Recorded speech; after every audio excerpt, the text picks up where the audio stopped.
Assalamualaikum, jumpa lagi dalam channel Cikgu Hashim. Okey, so disebabkan dalam video sebelum ni cikgu dah ada upload juga untuk graf gerakan linear, tapi masih ada beberapa persoalan yang pelajar tanya kepada cikgu. Jadi hari ni cikgu nak buat lagi sekali lah video graf gerakan linear yang lebih detail. Okey, so kita terus tengok dekat belakang ni. Cikgu dah tulis dah beberapa jenis graf yang ada dalam graf gerakan linear tingkatan 4 KSSM. Okey, so kalau kamu lihat dekat belakang ni ada 3 jenis graf, okey, iaitu sesaran lawan masa. Okey, jadi bila kita kata sesaran lawan masa, paksi Y ni adalah semua ni sesaran. Okey.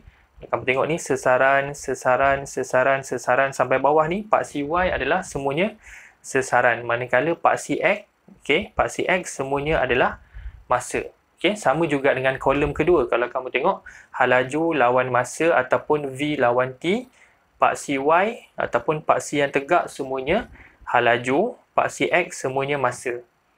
Okay, dan sama juga graf pecutan masa. Okay, bila pecutan masa, paksi Y adalah pecutan, paksi X adalah masa. Okay, itu cara nak baca graf. Okay. So, ada 3 jenis graf, sesaran masa, halaju masa dan pecutan masa. Dan kolom yang sebelah kiri ni adalah jenis gerakan objek. Okey, cikgu pilih 1, 2, 3, 4, 5, 6. Ada 6 jenis gerakan objek. Okey, so yang paling penting sekali adalah kamu kena tahu maklumat yang kita akan dapat dalam setiap graf. Okey, kita mulakan dengan graf sesaran masa. Okey, dalam graf sesaran masa, perkara yang kamu kena ingat adalah kecerunan graf sesaran lawan masa, kita akan dapat halaju objek. Okey, kecerunan graf sesaran lawan masa dapat halaju. Okey, jadi ingat, sesaran lawan masa, kecerunan dapat halaju. Okey, kalau graf halaju lawan masa, okey, halaju lawan masa, kecerunan akan dapat pecutan. Okey, kecerunan graf halaju masa dapat pecutan. Okey, acceleration. Dan luas bawah graf akan dapat sesaran. Okey, luas bawah graf akan dapat sesaran. Okey, boleh Okey, dan pecutan lawan masa, kecerunan dia tak dapat apa-apa lah. Okey, luas bawah graf pun tak dapat apa-apa. Okey, jadi untuk kita tengok yang pertama. Okey, yang pertama adalah objek dalam keadaan pegun ataupun objek tidak bergerak. Okey, jadi kita tengok macam mana rupa bentuk graf kalau objek pegun ataupun objek tidak bergerak. Okey, maksudnya objek tu duduk kat tempat tu je, tak bergerak ke mana. Okey, jadi bila dalam graf sesaran masa, okey, graf dia akan jadi macam ni. Okey, dia akan jadi mendatar.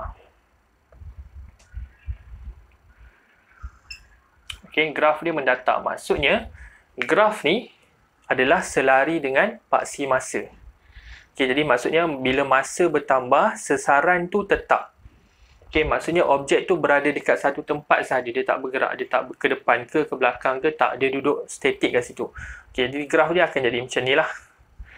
Okey, jadi bila halaju masa, kita tahu bila objek pegun, objek yang tidak bergerak, jadi halaju dia pasti akan jadi kosong lah, dia tak bergerak. Betul tak? Okey, jadi bila objek pegun, halaju masa dia akan jadi kosong, dia akan jadi macam ni. Okey, maksudnya objek tu tak bergerak, jadi halaju dia pun akan jadi kosong lah kat sini. Okey, halaju akan jadi kosong.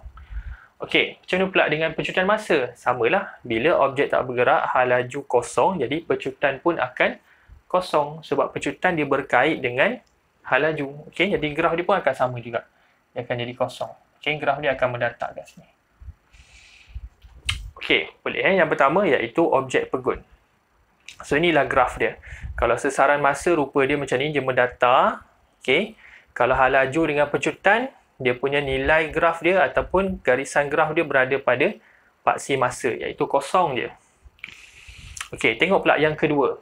Okay, halaju seragam ataupun constant velocity.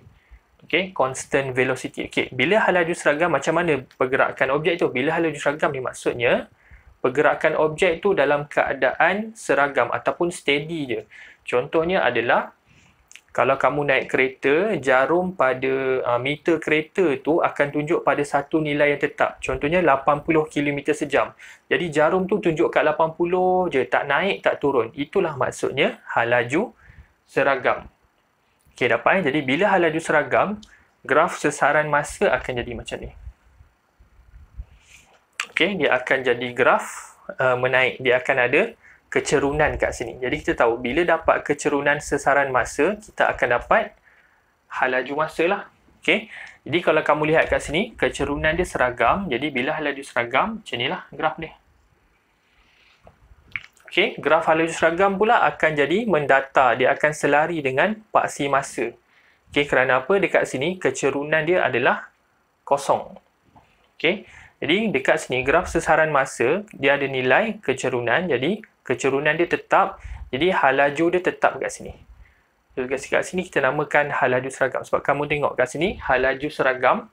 Jadi maksudnya nilai hal laju dia sama je. Okey, masa bertambah tapi hal laju sama je, 80 je contoh. Okey, ataupun kalau dia buat laju sikit 120 je nilai kat sini, 120 dia tak naik tak kurang. Itulah dimaksudkan dengan hal laju seragam. Okey, tengok pula kalau graf pecutan masa. Okey, kalau kamu tengok kat sini, kita tahu kecerunan graf hal laju masa kita akan dapat nilai pecutan. Okey, jadi bila garis mendata macam ni, kecerunan akan dapat sifar. Jadi bila sifar dekat sini, pecutan pun akan jadi kosong juga. Okey, jadi maksudnya bila keadaan hal laju seragam, pecutan adalah sifar ataupun kosong, tak ada pecutan. Okey, maksudnya objek tu bergerak dengan steady dia. Okey, steady velocity ataupun uniform velocity. Okey, boleh untuk dua. Okey, kita tengok yang ketiga pula.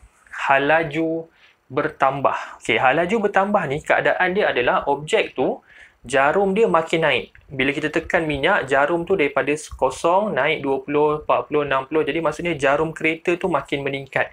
Jadi bila jarum tu makin naik ke atas, maksudnya objek tu mengalami pertambahan hal laju ataupun increasing velocity. Maksudnya objek tu daripada perlahan makin laju.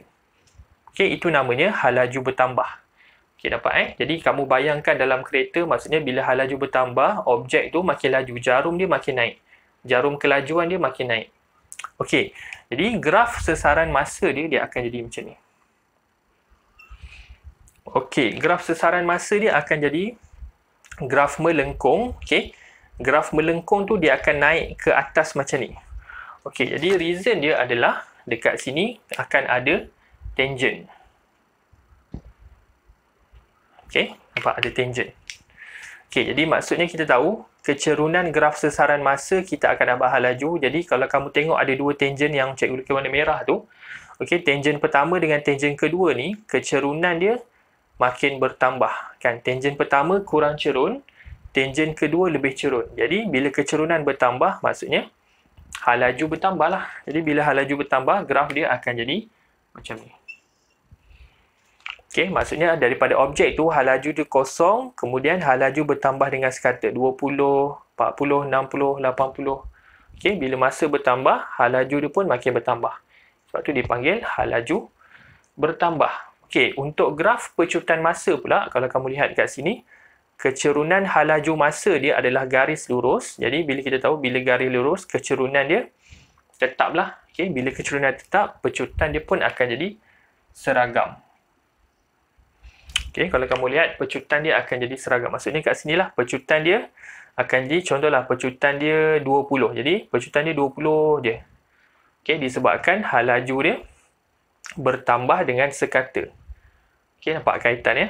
Okey, bila sesaran masa melengkung, hal laju masa jadi garis lurus. Jadi garis lurus yang mendata pecutan masa. Okey, boleh Okey, tengok pula hal laju berkurang. Okey, dia berkait dengan hal laju bertambah. Kalau hal laju bertambah tadi, jarum kenderaan, jarum pada meter kereta tu makin naik. Jadi bila hal laju berkurang, jarum tu akan menurun. Contohnya kita tekan brake ataupun kita lepaskan minyak kan. Kita lepaskan minyak, jadi jarum tu contohlah daripada 120 km sejam, kita tekan brake, dia akan menurun. Betul tak? Jadi 100, jadi 90, 80. Itulah dinamakan hal laju berkurang. Okay, jadi graf sesaran masa dia akan jadi macam ni. Okay, garis melengkung juga dan dia melengkung ke kanan. Kalau tadi melengkung ke atas, yang ni melengkung ke kanan, sama juga kita buat dua tangent. Okay, kalau kamu lihat tangent pertama dengan kedua, tangent pertama lagi cerun, tangent kedua kurang cerun. Jadi kecerunan berkurang. Jadi bila kecerunan berkurang, graf hal laju dia pun akan mengalami pengurangan kecerunan. So dia akan jadi macam ni. Okey, maksudnya hal laju berkurang daripada hal laju tinggi 120, bila tekan brake dia, hal laju dia berkurang jadi 100, 80, 60 dan seterusnya. Okey, masa bertambah tapi hal laju dia berkurang. Sebab tu tengok kat sini hal laju dia berkurang. Okey, dalam graf pecutan masa bila hal laju berkurang, maksudnya kalau kamu lihat kat sini dia punya kecerunan dia, gradient dia akan dapat nilai negatif. Okey, bila dapat nilai negatif maksudnya graf pecutan masa dia pun akan dapat nilai negatif. Jadi graf dia mesti berada di bawah paksi masa. So dekat sini akan dapat negatif acceleration dia. Pecutan dia akan dapat nilai, mesti dapat nilai negatif sebab kecerunan dekat graf hal laju masa, graf dia menurun, jadi kecerunan negatif. Jadi dekat sini pecutan dia pun akan dapat nilai negatif, iaitu di bawah paksi masa. Okey, kat sini bawah paksi masa. Okey, boleh setakat ni.